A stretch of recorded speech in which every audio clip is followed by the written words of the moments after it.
Ayan, yes, okay. First thing na to, open nyo muna yung ready. Okay? Open yung ready. Tapos yung ready. Or, pinagawan ka na yung down. Okay, wait.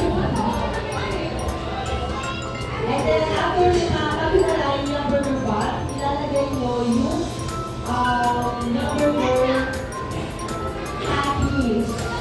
Happy ba? And spread yung ready sa bar.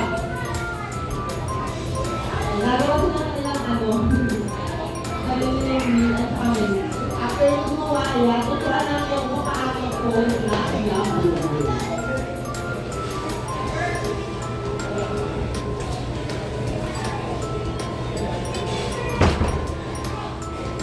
Ayan, tapos na natin i-bukas.